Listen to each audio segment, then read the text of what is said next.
Hey everybody, Robert Stearns here. Welcome. Good to see you. Thanks for dropping by. I hope you drop by often as we continue the journey here through life. Coming to you from Washington, D.C. We are in the last day of this year's East Coast Conference. It has been incredible.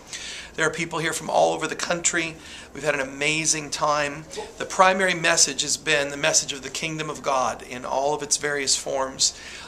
Just a real recapturing of a sense of what was the message of Jesus and what was he bringing about the kingdom. Jesus didn't come to start a religion called Christianity.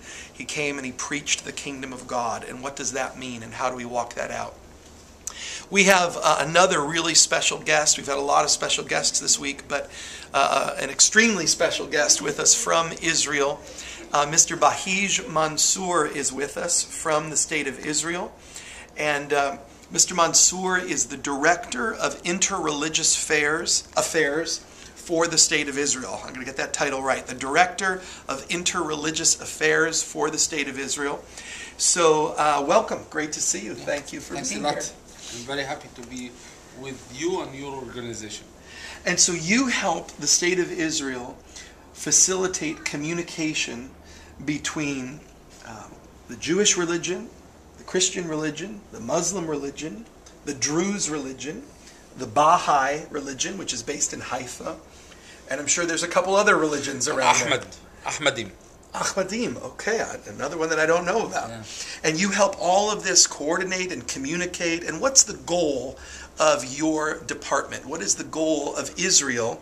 If Israel's a Jewish state, why doesn't it only concern itself with Judaism? Why do they facilitate communication with other religions? In my opinion, we are responsible to show all the world the coexisting in Israel. That's important for us because in our country the population of this Israel is 7.5 million. Right. And then we have more small minorities. The biggest small minority is Muslim. After that, the Christian, and later the Druze, and we have the Bahai, the Ahmadim, and the Bedouin, and the others. In total, the minorities it's 1.5 million. And we're trying to show for all the world how the minorities can live with the majority.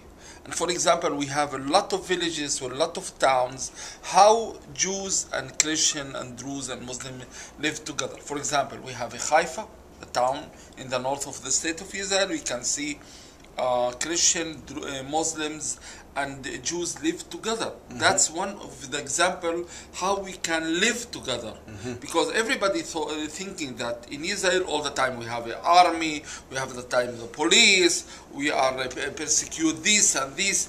It's not the reality. We live in peace with our people. Israel as a government helping so much the minorities to be equal like the Jewish people. Sometimes we have tension. We can't ignore that. In the Middle East, every day and every night we have a news. Every night and every day we have events. Right. And these events affecting the people who live there. Relatives that killed, or sons or others.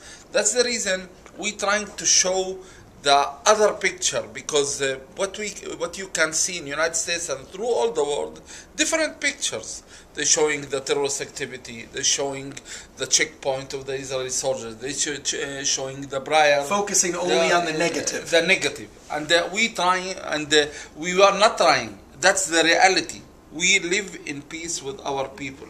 Mm-hmm. For example, in my village where I live, as you know, I'm Druze, I'm not a Jew. I served in the army many years. I changed my career. Let's say that again, because that was one of the most fascinating things when I met you. You're not Jewish.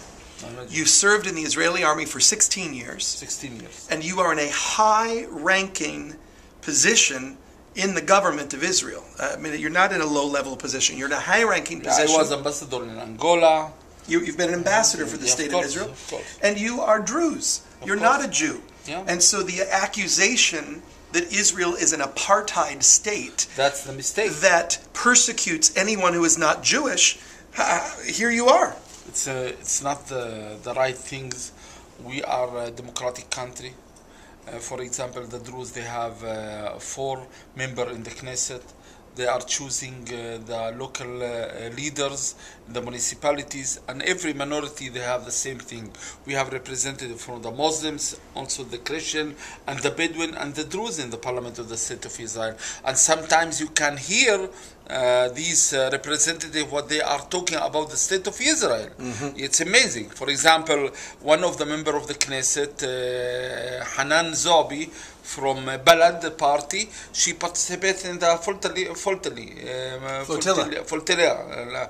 that came. They tried to come to Gaza, and she is a member of the Knesset.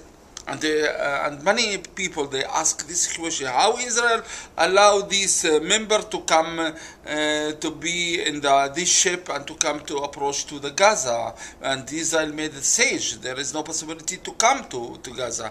That's the democracy. That's the great democracy in the Middle East. Yeah. And if you compare with other countries in the Middle East, there is no way to compare because we are in the basic of the democratic country. You just said a very important thing. You said if you compare to the countries in other places in the Middle East, and it seems to me that world press, the media, holds Israel to a higher standard than any other country on the world. There's a double standard. There's what we put up with Saudi Arabia, with Iran, with Syria.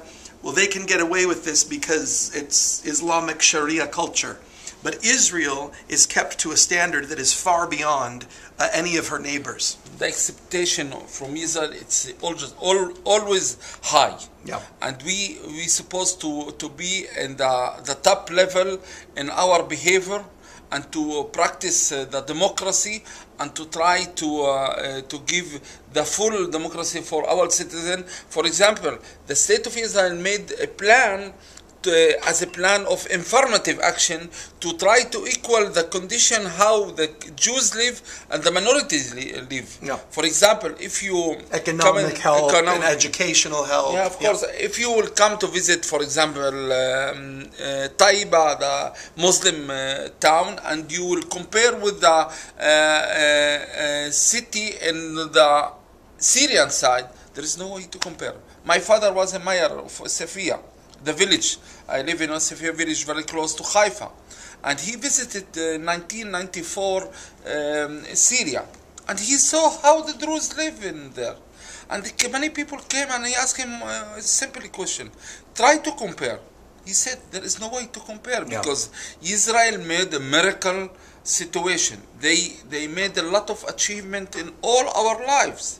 Look, we have high school infrastructure, everything we need, we have it. And a lot of, for example, in the University of Haifa, 20% of the University of Haifa, they are studying 17,000 students studying this university. 20% from these students, it's Arabs, it's Muslims. It's amazing situation.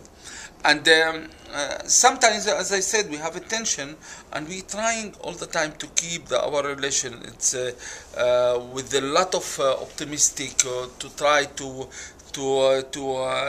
be in tolerance with the other side and to understand the other side, because we live in the same place. We should continue to live. There is nobody going to leave this area.